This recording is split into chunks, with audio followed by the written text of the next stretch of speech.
സാമ്പത്തിക പ്രതിസന്ധിക്കിടെ വീണ്ടും സർക്കാർ ദൂർത്ത്.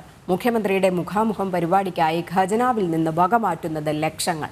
ഉന്നത വിദ്യാഭ്യാസ സ്ഥാപനങ്ങളിലെ വിദ്യാർത്ഥികളുമായി സംവദിക്കുന്ന മുഖാമുഖം പരിപാടിയുടെ ക്രമീകരണത്തിന് മാത്രം ചെലവിടുന്നത് 18 ലക്ഷത്തിലധികം രൂപയാണ്.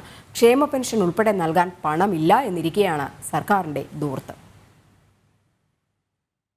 നവകേരള യാത്രയ്ക്ക് പിന്നാലെയാണ് മുഖ്യമന്ത്രിയുടെ മുഖാമുഖം എന്ന പരിപാടിക്കായി ഖജനാവിൽ നിന്ന് പണം ചെലവിടുന്നത്. കടുത്ത സാമ്പത്തിക പ്രതിസന്ധിക്കിടെ ക്ഷേമ പെൻഷൻ നൽകാൻ പണമില്ലെന്നിരിക്കെയാണ് സർക്കാരിന്റെ ഇരട്ടത്താപ്പ്. ഉന്നത വിദ്യാഭ്യാസ സ്ഥാപനങ്ങളിലെ വിദ്യാർത്ഥികളുമായി സംവദിക്കുന്ന മുഖാമുഖം പരിപാടിയുടെ ക്രമീകരണത്തിന് മാത്രം ചെലവിടുന്നത് 18,34,00,000 രൂപയാണ്. ഈ മാസം 18-ന് Kozhikode Malabar Christian college higher secondary school ഗ്രൗണ്ടിലാണ് പരിപാടി സംഘടിപ്പിക്കുന്നത്.